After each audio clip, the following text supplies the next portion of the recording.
networking party. This session is T4.30A, the future of building information as tags. Chris Hollinger, Senior Product Manager, Integrated Systems, Siemens Building Technology is the speaker. Please make sure to silence any devices you may have. Be considerate of the speaker. And to obtain continuing education units for this session, make sure you were scanned as you came in. You'll receive an email about a week after the conference with a link.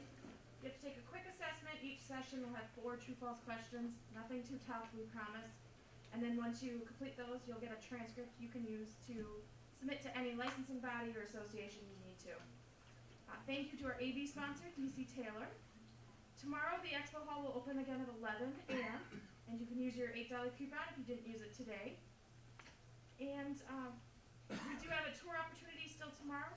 So if you're interested in that, let us know down on the expo hall in booth 98. We can register you for that. And the prize drawing for $1,000 will be, again, tomorrow at 1:45. So if you already registered for that today, don't worry, you'll still be entered for tomorrow. And with that, I'll turn it over to Chris. All right, thank you very much. Everybody hear me okay? Yes? Good. Awesome. All right, well, thank you very much for attending this afternoon. And we're going to talk about tags. I think it's going to be an interesting topic. And certainly if you have questions and such as we go along, please feel free to raise your hand and we can get some discussion going. That'd be great. I think this is a very interesting topic because, to my knowledge, we haven't really talked about it a lot within the greater context of BACnet and the public. We've had topics related to this context within the circles of BACnet, but it tends to be the folks who are actually driving the standards and things like that. So I think this is a nice forum to talk about this topic within the folks who would actually use tags within their system. So I think there's a great opportunity. So with that, question for you, how many folks are facility managers, facility directors, directly responsible for facilities? Raise the hands. Okay, so a few of you. Okay, good. All right. And how about consulting engineers? Okay, all right. All right, and I guess the rest will be manufacturers or such. Okay, all right. Sounds good. Well, let's get started. All right, so the learning objectives for this session are to understand tags and what they are and a bit of how they develop. So I'm going to go through a little bit of the history of tags because I think it's relevant and interesting to this discussion point. We're going to talk about tags within the context of building automation systems because clearly that's why we're here. And we're going to talk about building automation management problems. We've had a lot of those over the years, interoperability, for example, being one of them. BACnet has done a great job of solving that problem. But I'm going to talk about some additional problems that I believe tagging can and will solve for us going forward. And then we'll talk about where tags will go in the future, which clearly we don't know for sure, but I have some thoughts about that. All right?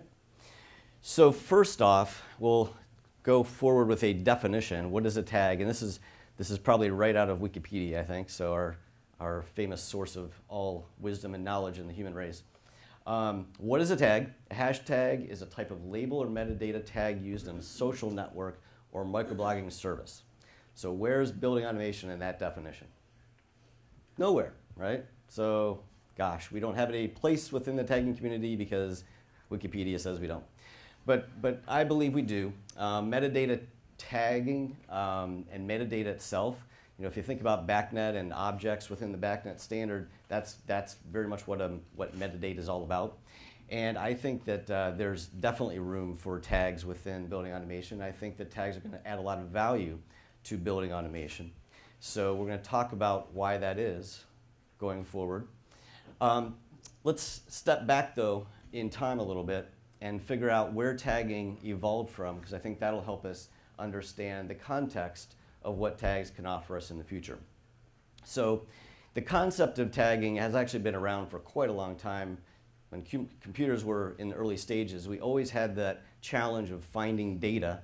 The more data we could store, the more challenging it was to find that data, right? That's just been an evolving problem. So, but when tagging first evolved as really we know it today, was around the early 2000s, 2003-ish. How many folks remember Delicious? Anybody remember Delicious? Yes, I see a head nodding. That's good. So it's basically a social bookmarking website. And I didn't use it, so I don't have a lot of firsthand knowledge about it. But clearly they use tags as we know them today. And so that was one of the first real-world examples of how tags were starting to be developed and be used related to social networking. And then Flickr, I think probably more people used Flickr because that's essentially how you would post pictures, and they would provide the context of tags related to pictures. So, and I can tell you from my perspective, I have lots of pictures at home. It's hard to find them all. So I can understand exactly why Flickr developed those tags. It makes a lot of sense. So that was 2003. 2004, something came along called Web 2.0. And that was really more of a theory or a concept versus anything else. But Web 2.0 is really all about who controls the content of the internet.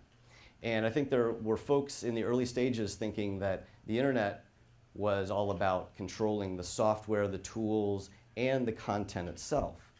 But when Web 2.0 came along, it really started focusing on the concept that we own the content. The greater public, the masses, they own the content. So when it comes to tags, that's an important concept to think about. If we own the content, then how do we manage that content? How do we make the best use out of that content? So with that, in 2006, it's hard to believe it was 9 years ago, and this is a little trivia perhaps for some of you. The Time Magazine Person of the Year was us, the greater public. And why did they say that? Well, because Web 2.0 opened up that concept of we own the data, we create the data, and so all the social networking sites that were starting to evolve and starting to really pick up steam, that is the reason why Time named the greater masses as the Person of the Year. So I don't know, how many people remember that? 2006, Time Magazine. Okay, so a few of you, a couple of you. Otherwise, it's going to be a little trivia, right? So I think that's interesting, and I think it's important to think about that concept as we move forward with this discussion. In 2009, Twitter introduced hyperlinks for all hashtags in their tweets. So that was really a pretty important development with the popularity of hashtags as we know them today and how they're used today. And then in 2010, they introduced the concept of trending topics, which of course means that now we can, and we do all the time, we can search the internet and see what's trending, and it's actually right in front of you. If you watch the Today Show or anything like that, you're going to see what's trending today. Well, how do they keep track of that? Of course, with tags. But with that, you have to make sure that it's a natural, organic methodology for creating these trends. So Twitter introduced an algorithm to make sure it was an organic process. So that was 2010. So that's the social media aspect. What about the building automation aspect? What's evolved there? Well, certainly we weren't doing too much with tags back in 2003, but if you fast forward 10 years, the BACnet XD, which is the extended data model, submitted for public review, and that really introduced some very firm context for tags, semantic tags, and inserting tags into objects. So we have now a submittal in the BACnet standard for something that would be relatively similar to tags as we see it in the public forums. And then 2014, something called Project Haystack formed officially. And Project Haystack has a similar perspective on things. They believe that tags can be a very fundamental and important source of data for facility managers, and that we should make use out of those tags as much as possible. But in order to make use out of them, we need to provide standardization. So there has to be some standardization related to how we use tags, and we'll talk more about that as we move forward. But that's clearly a little bit of a difference. If you think about the social aspect of tags, you can really do whatever you want to do. But remember that yes, you can do whatever you want to do within social media, but only certain things actually trend and pick up steam.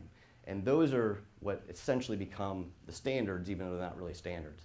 So I think that's an important lesson for us here too. All right, so where are hashtags used within social media? Many of you I probably don't have to tell you where they're used, but just in case.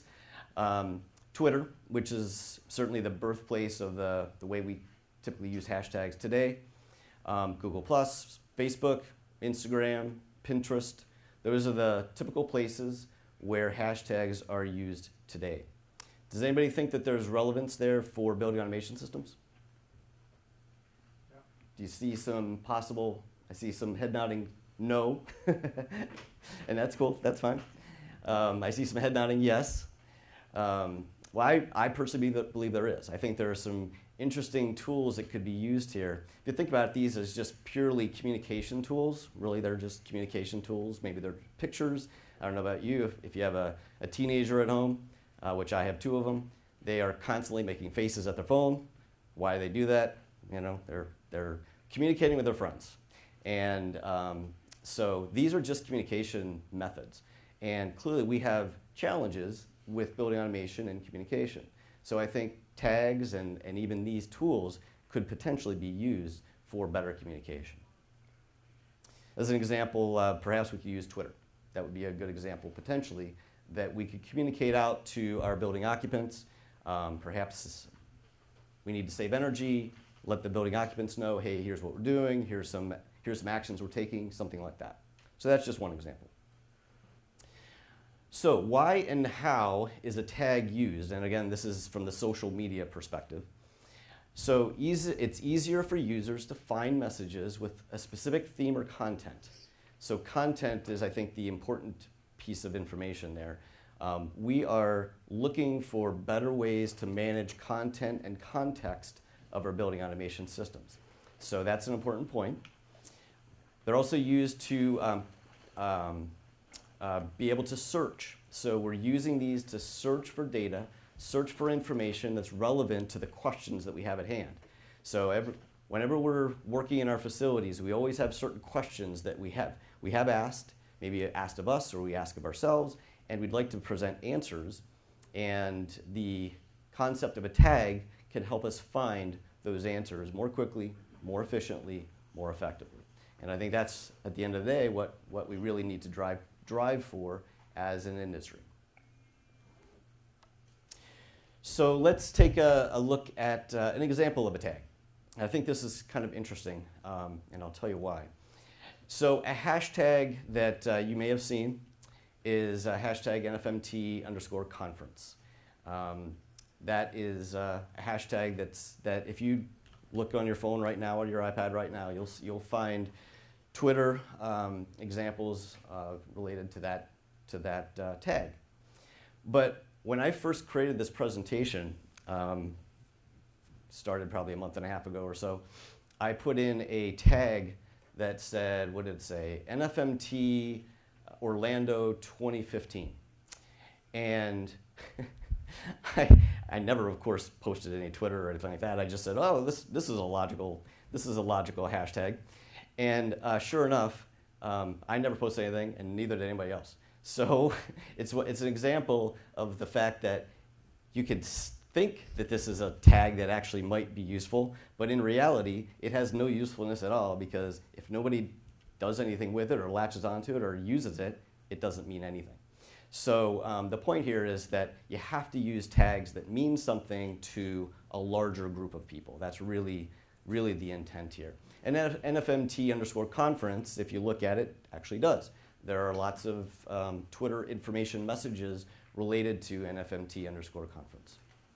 And I think the official NFMT tag is NFMT Orlando, just in case you're interested. So if you go on your phone and put in NFMT Orlando, you should see lots of stuff.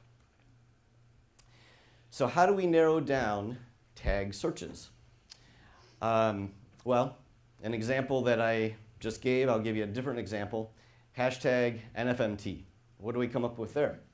Well, I did a screen capture to show you. This was probably about 4 weeks ago, something like that. I screen captured what came up, and there's an internet site essentially that shows you the different, via Twitter, via Facebook, Instagram, Pinterest, what you would see as far as messages related to that specific hashtag. So when I pulled up hashtag NFMT, this is what I got. Interestingly enough, apparently the Marriott in Niagara Falls is relevant to NFMT. So that's what I pulled up. You can see that's Niagara Falls right there in the lower right, for example. And that's the Marriott Niagara Falls there in the center right. So clearly has nothing to do with NFMT at all. So what does that tell you? Well, you have to make sure that the tag is relevant to the context that you're trying to achieve, right? If the Marriott Niagara Falls has nothing to do with the NFMT conference that we're attending, right? So we have to make sure we latch on to the right tags. Does that make sense to everybody? Okay. Perhaps you find these corny examples, but I actually think that they really have relevance. So NFMT conference, if I do the same screen capture for NFMT_conference, this is what I see, and clearly it's a lot more relevant. Not entirely relevant, but a lot more relevant to today's session and this conference that we're attending. So you have to know what the tags are that are really driving the information that you're looking for. It's not enough to just guess, or if you do guess, then you have to start saying, okay, well, I'm guessing this. Clearly that's not right, so how do I modify to get the right answer that I'm looking for? And I think there's a lot of relevance to building automation systems too, because how many of you folks have seen or heard of instances where you're guessing at data or you're guessing at information because you're not exactly sure how to find it? I'm thinking it happens a lot. And so we're trying to get to the bottom of why that is and then overcome those hurdles. I'll give you another example, hashtag BACnet. Interestingly enough, there's, from my perspective, not a lot of interesting things that come out of hashtag BACnet. Perhaps, Andy, we have to fix that. But, the point here is I think that hashtag BACnet is frankly too generic. If you really want to find information, you have to go more specific. So this is an example, I think, of where if you're looking for something specific, you have to ask for something specific. BACnet's a little bit too general. That's my take anyway. So I'm going to give you another example of where this comes into play. Let's say you're a soccer fan, and you say, gosh, I want to find messages that were posted related to soccer 2014 FIFA World Cup. Big soccer fan. All right, great. So which of these do you think is going to be most relevant to pull up the best data? And why? A, B, or C? C. How many say, all right, let me start with A. How many say A? Okay, how many say B? All right, how many say C? All right, great. So it looks like the ayes have it. So B is the right answer. And I think it's probably a combination of, again, what we just talked about. Specific, right? 2014 pulls in the right date. It's the FIFA World Cup. It only happens every 3 years. 2014 was the most recent one. And it is World Cup. Now, granted, if there was a different type of World Cup, like I think what's happening now is the Rugby World Cup, which I'm not a rugby fan, but I happen to hear that that was going on right now. Perhaps if you did World Cup 2015, you'd find out the Rugby World Cup. But World Cup 2014 works. Soccer World Cup doesn't actually work that well, and I'll show you why. So if you pull up World Cup, hashtag World Cup, you will get some FIFA-related stuff, but then you get all kinds of other crazy things. So clearly World Cup is not very effective. World Cup 2014 definitely brings up relevant information. And Soccer World Cup, that probably is my daughter in the middle there. No, I'm just kidding. But clearly if you call your soccer team or tournament a World Cup, then you're going to show up here potentially. So not very relevant if you're looking for FIFA-related information. So this got me thinking. All right, so what does Twitter say that you should do related to hashtag use? And so this is really right off of their definitions, best practices, if you will. They say be specific. If you're using a hashtag, join a conversation, make it very specific and relevant to your topic. And I think that actually is good advice for us too within the building automation world. We need to be specific and relevant. I think that's very, very good. Keep it simple. Probably also good advice. You can see how point names, for example, can get very complicated, and I have some examples of that. So we need to keep it simple as much as possible. The challenge we have with building automation, though, is keeping it simple, but also relevant with the right amount of information. That's the challenge. And then provide context, give context. That's probably one of the most important pieces for building automation, in my opinion, and that's one of the things that we're solving here with tags, is providing context. So we're trying to provide context to the data that we have in our building automation system. If you think about a building automation system today, it has lots and lots of points. And depending on how many controllers and sensors and devices you have on your system, it could be a lot of points. Thousands, tens of thousands, hundreds of thousands.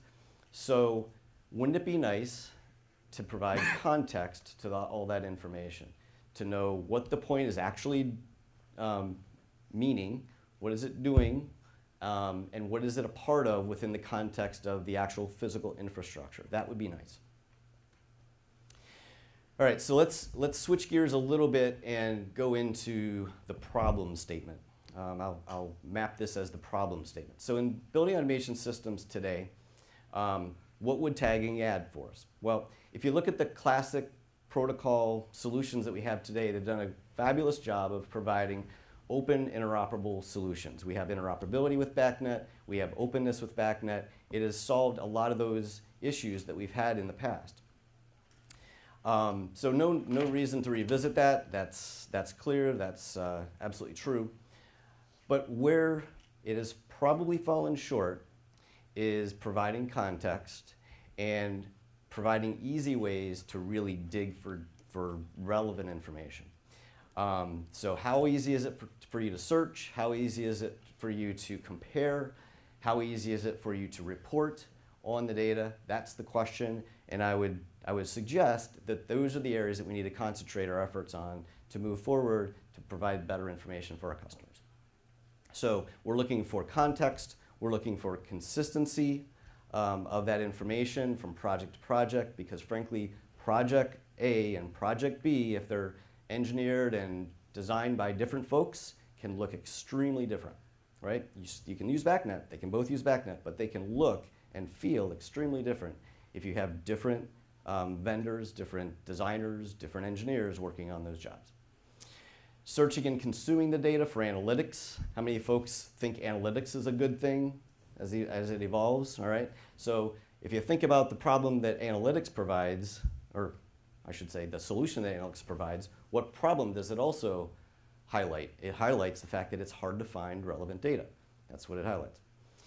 So integration is great with BACnet, but we have to provide more information, more relevant information. I'll tell you a little story. So I've been doing many BACnet talks over the years, different forums. I was in front of our, I would say, but mostly our sales operations force, so internal, it's an internal meeting. And I was talking about how wonderful our integration is and how we're able to talk to all these different systems, and this is great. And we have all these tools to make it happen. And somebody essentially raises their hand and says, yeah, but when are you gonna make it easier to actually do something with it? So I have all this integrated data. Their point is, I have all this integrated data, but you're not making it easier to do something with it. And at the time, I sort of dismissed it a little bit, and I said, well, we give you all these points, and they're all mapped, and they have all this information, and you can just attach descriptions to it. And what I think I didn't fully comprehend at that particular moment is that in reality, we do have a challenge in front of us, because we have to make that integrated data really actionable, really useful for our customers. And I think that's the piece that he was trying to illustrate to me. And I think that's the reason why this is such an important topic. So here's a problem statement. The problem is point names are typically per project, per contractor, per whim of the designer.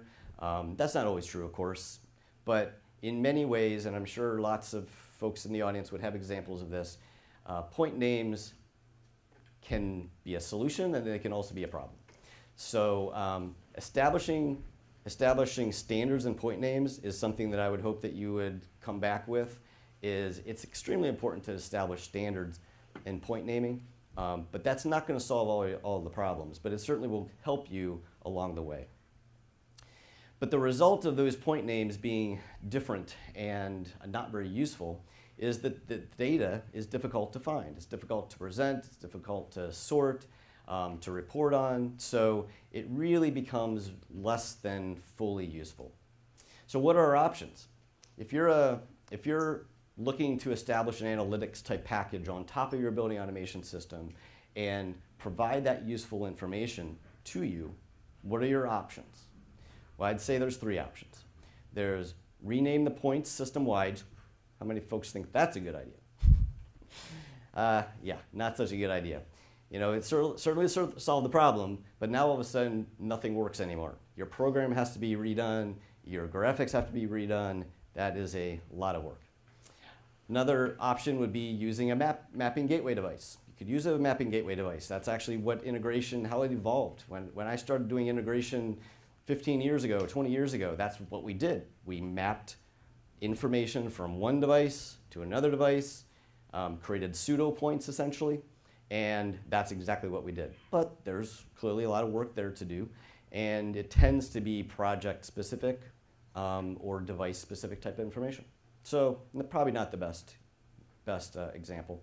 The third option is really tagging, and in my opinion, I think that is really the answer to this problem, is some form of tagging. I think that's where we're going here.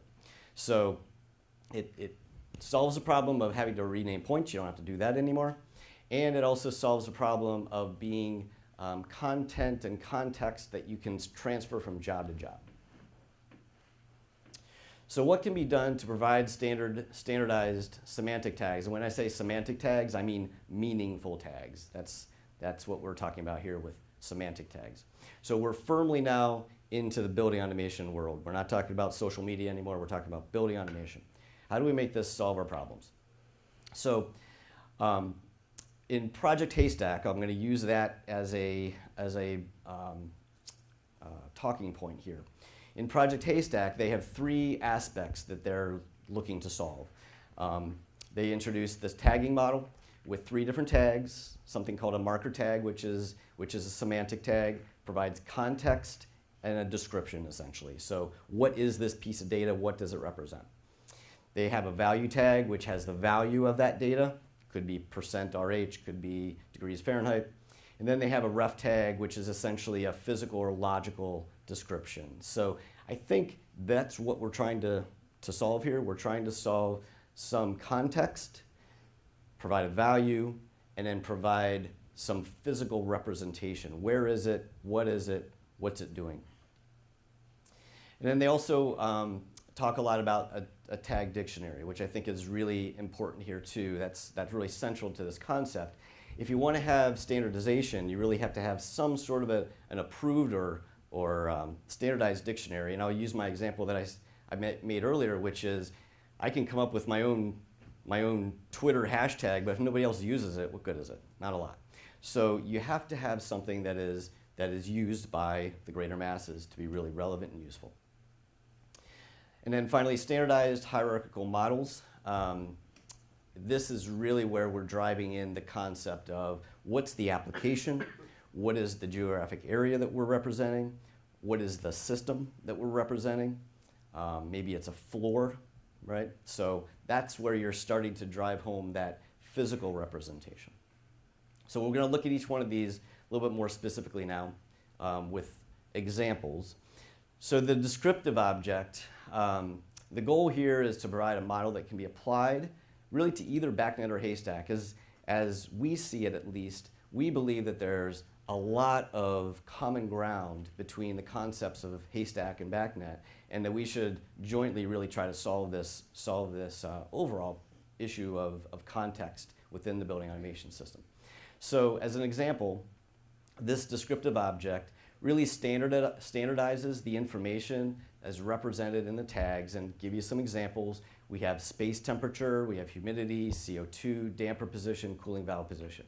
Standard stuff, right? Standard stuff, Everybody wants to see that kind of information in their building automation system. Everybody has that information in the building automation system, but it's not always as easy to find, and more importantly, it's not always as easy to compare, especially when you're taking a snapshot of one system in one building relevant to another system in another building. If they were done independent of each other, maybe a couple years apart, maybe by different vendors, maybe by different engineers, guess what? It's potentially difficult to compare that information. So then also it's providing the attributes of those tags with those values that we talked about. So now you have information relevant to what it is, humidity, CO2, and then also percent RH, ppm, whatever it happens to be. All right, so that now you're providing really that next level of information that is really important within the standardization process. So again, we believe that this is something that can be common and shared between both of the organizations that are looking at this problem and trying to figure out how to solve it, right? So the second is descriptive structure. So descriptive structure, give you some examples of that. This is the relationship that's represented by that tag. So for example, the sensor to the piece of equipment. It could be a VAV box to a VAV air handling unit. It could be a floor to a building. It could be a building to a site. It could be campus to whatever, right? I mean, you can go on and on from there. But essentially, you're providing location information and also context of how is it logically structured within the facility systems? What is it actually being used for? So that's certainly very important. To the context, if you think about it, to the context of analytics and driving home better reporting and information out of your analytics package, that's extremely important information to have. So then a couple examples there would be, let's say we have an air handling unit and we want to extract data related to this specific box. Well, if we know the VAVHU is number 2 and we're looking for box number 10, we can make that happen. So on and on, I think you get the picture on that. We're really driving in that physical location information. So now let's take a look at the dictionary. What do we mean by a standardized semantic tag dictionary? Well, what we believe is that we need to provide some standardization within the combinations of this information, not just the individual pieces. So the individual pieces are important, of course, but we also need to drive some sense of standardization of those combinations to really make them actionable for those higher level analytics packages. So a couple examples there would be VAV box, space temperature. What does that represent? It represents a zone. It represents a point. It represents temperature and a sensor. Another example would be VAV box damper position, represents a zone, represents a point. Here we're talking about a damper though, and a sensor. Same thing, box humidity, same thing. So really we're driving in that context of, all right, here's the type of data we're looking for, but what's the standard way that we're trying to retrieve that information? All right, so if we establish that that's important and interesting, then how do we map between BACnet and haystack models? And I think the key really is that tag dictionary. If we can establish standards related to that tag dictionary, meaning the types of tags that we're using and the way they're being used, then we should be in very good shape for providing interoperability with our systems, regardless really if we're talking about BACnet or haystack. So again, going to give you a couple more examples. Let's say we have building number 1. And building number 1 is a chilled water system implemented by vendor A. And guess what? 2 years later, we have building number 2, gets erected, and it's chilled water system, but this time, for whatever reason, they went with vendor B. Well, they could really be doing the same thing, right? The chiller plants could look almost and act really very much alike. But that doesn't necessarily mean the point names are going to be the same.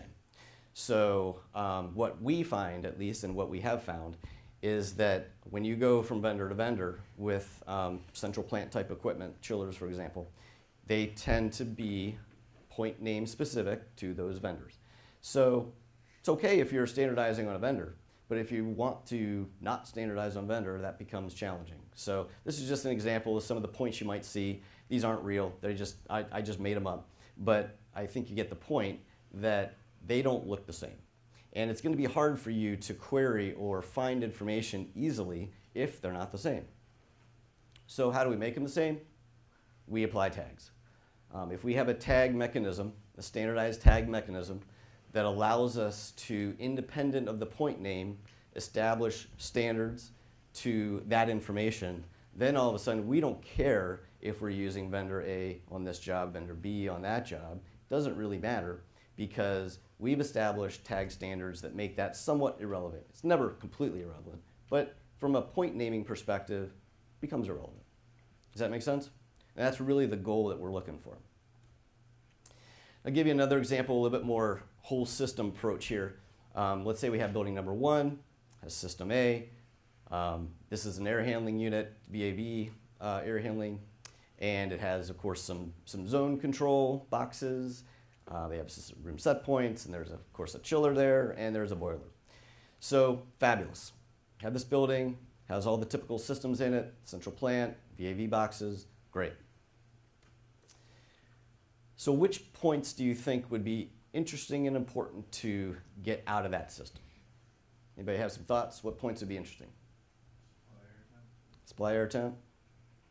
Any others? Chilled water temp. Chilled water temp. Sure, bunch.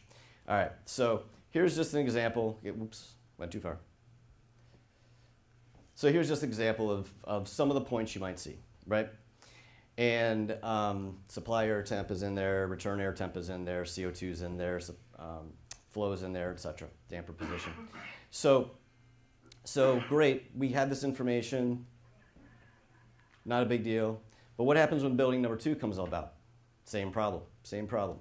So you have system B, it may look the same, it may even act the same, but now all of a sudden somebody decided, because there weren't standards in place, to name them differently. So same information, could be the same behavior, but to find the information easily becomes difficult. How many folks have seen this in the real world? I really should see every hand come up. I mean, in reality, this is exactly what happens. Does anybody disagree with that? This is exactly what happens. So, we've been doing integration. I literally have been doing some form or fashion of integration for 15 or 20 years. This is what happens. So, how do we solve this? Well, the system names are different, and that clearly makes the tracking and the data parsing and such very difficult to establish.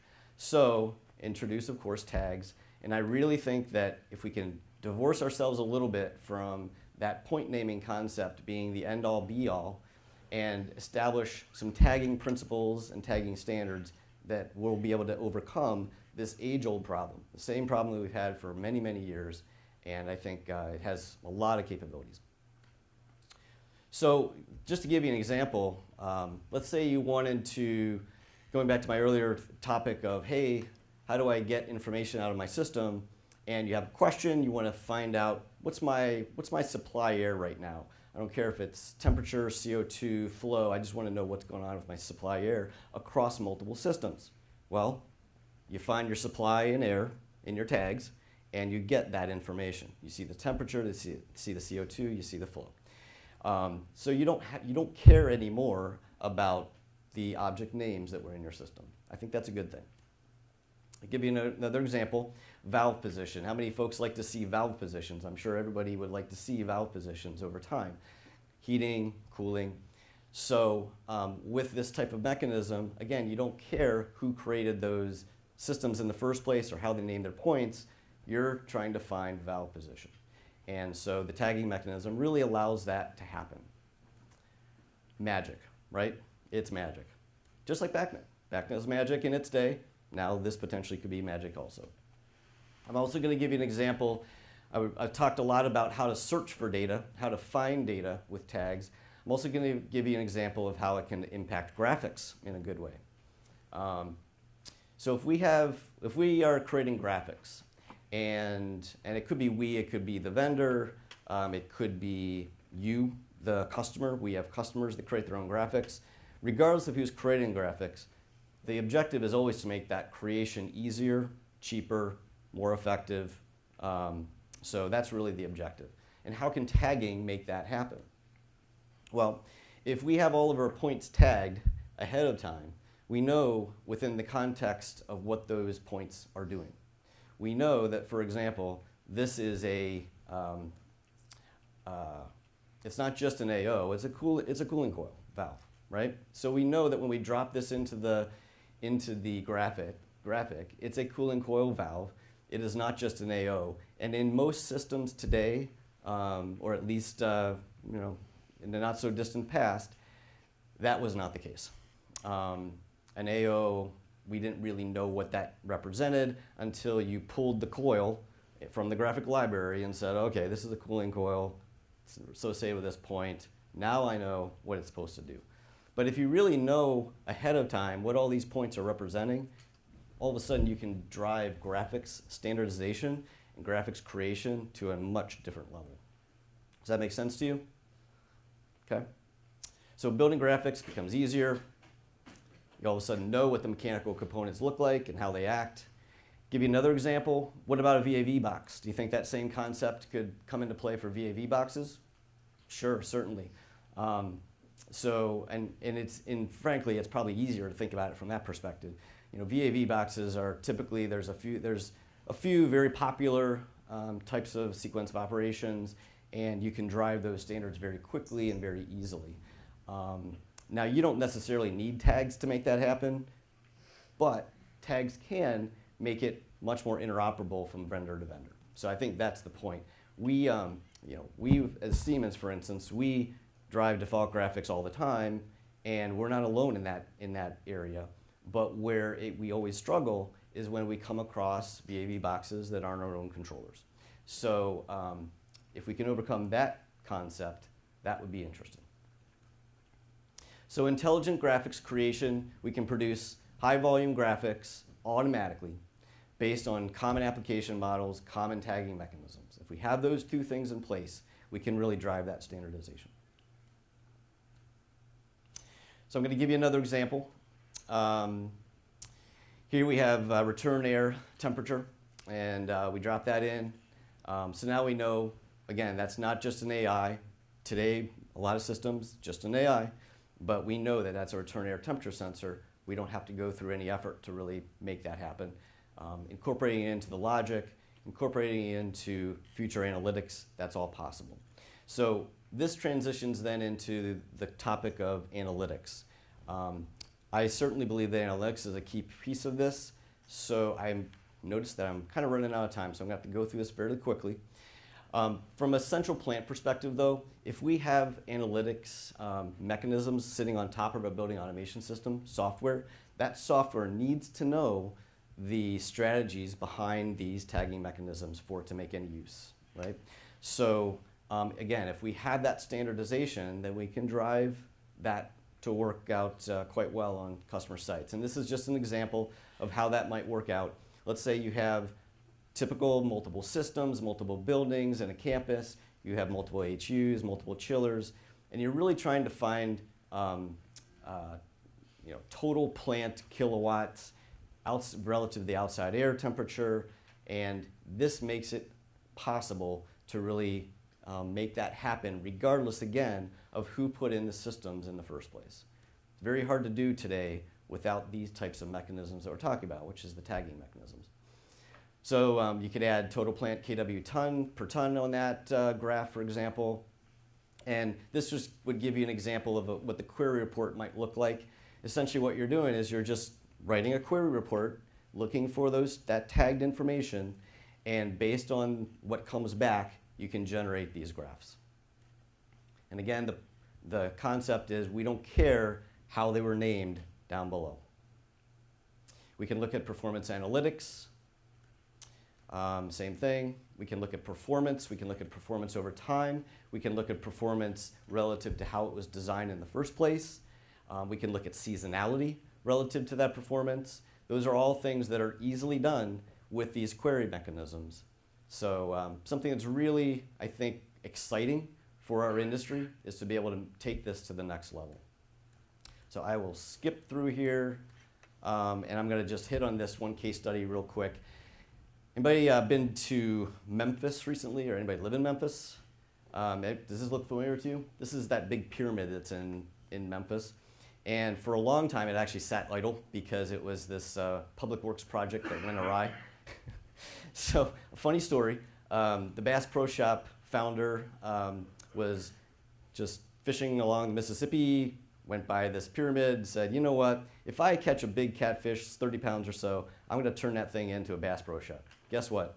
He catches like a 35-pound catfish, decides to turn it into a Bass Pro Shop.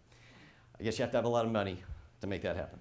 But anyway, so this is a project where they implemented a lot of very sophisticated capabilities, and a lot of it is very relevant to the discussion we just had. They put in a typical system, nothing much there, but if you think about what's in this building, it's not just your typical Bass Pro Shop. It has shooting range, it has aquariums, it has literally floating areas for their boats. They have a hotel on top, they have restaurants. As people say, this is essentially Walt Disney World for rednecks. So people love to go there, have some fun, and it's quite a sophisticated system because all the controls are essentially controlling all those kind of non-standard types of pieces of equipment. Generates a lot of energy consumption, of course, because you're dealing with very finicky fish, have to have certain water temperatures, cleanliness, etc. So it's extremely energy impactful, which means they have to really track that energy very carefully. So again, with this concept, they're able to track, put an overlay on top of the system, track the energy very effectively, very efficiently. Of course, they have to have the meters to do it. Of course, they have to have the integration to do it. But they're using a lot of the same concepts that we're essentially talking about today, which is standardization on the information as it flows upstream into those analytics packages. So with that, I will conclude, and I will just make the plug. If you're not familiar already, please get familiar with our website for BACnet, bacnet.org, also bacnetinternational.org. Both of those, very important. I put bacnet.org up here, though, because that's where you find a lot of the real standardization committee activities. And then Project Haystack, we talked about Haystack and what they're doing to look at this tagging mechanisms. So relevant would be the projecthaystack.org website also. So real quick, learning objectives, understanding tags, what they are, bit of how they developed. Went through that, yes? Understanding tags within the context of building automation systems. I think we understand that now, yes? What building automation management problems does tagging solve? Analytics, better data sorting, easier contexted information. And then where will tags go in the future? Probably didn't spend a lot of time on that. I just believe that we're going to be driving better analytics, better information for our customers uniformly if we can establish some standards of this context that we're talking about. So that's my 2 cents. Thank you very much. Any questions? Yes. For those that I just wanted to follow on, my name is Frank Pachenko. I'm chair of what's called the Application Profile Working Group in BACnet. And our mission right now is to implement the kind of things that Chris has talked about. The idea being that if you get not only VAV boxes, but devices from other industries, or other, like VFDs, fire alarm, and so on, that from a machine-to-machine basis, and this is what we're talking about, when you discover the points or objects in a device, you don't have to sit down with a manual and figure out that one VFD supplier calls kilowatt hours kWh, and the next one calls it kilowatt hours. You got to put all this stuff together, it drives you crazy. And then you got to manually build a graphic, right? The idea is that you would be able to, by discovering the information, you would be able to do a few things. build the graphic, generate the as-built submittal, and generate BIM data for populating a BIM model or populating a COBE spreadsheet. So that the work to get these integrations done will be simplified because we will have machine-to-machine communications. So if you're interested, give me your business card and I'll show you how to, you don't have to join the committee, but we have a Google site, was it Google Groups, is that what it's called? I think that's what it's called. To be able to just follow the discussion as the work of the committee progresses. So if you're interested, give me a card and I'll make sure you get added to as a corresponding member to AP. Thank you. Yeah, that's one of the things I wanted to absolutely make a point of, is that I kind of feel like this is an opportunity for the greater public to get even more involved in BACnet, because we really need content providers. This is a big hurdle. I mean, it's not easy to create all these tag mechanisms and standards, and so I think it's a great opportunity for the greater public to get more involved. Let me give you two examples of the difficulty of the problem. Okay, like Chris had cooling valve position. Okay, we want the tag to be, if you said the position of the cooling valve, when you parse it, it means the same thing. Okay, so order dependency is something we're eliminating in our tagging model, because somebody's going to say, I'm going to start from the AHUs and work down to the VAV boxes, and the next guy says I'm going to start at the VAVs and work up to the AHUs. So we can't have tags that screw us up that way. The other thing is where you have a term, and the best example is zone. Zone means something in the HVAC world. It means something completely different in the lighting and fire line world. So we have to be able to use that term like position. So the term position needs to be unique. So you can apply it. It won't mean one thing to a cooling valve and another thing to a heating valve and another thing that's got some other kind of position in it. So these things have to be, it can't be like English where the meaning, the reigning monarch was reining in her horse when it was raining outside. We won't have any of that kind of stuff in the tagging model. Anyway, if you're interested, please give me a card and I'll make sure you get added to the correspondence.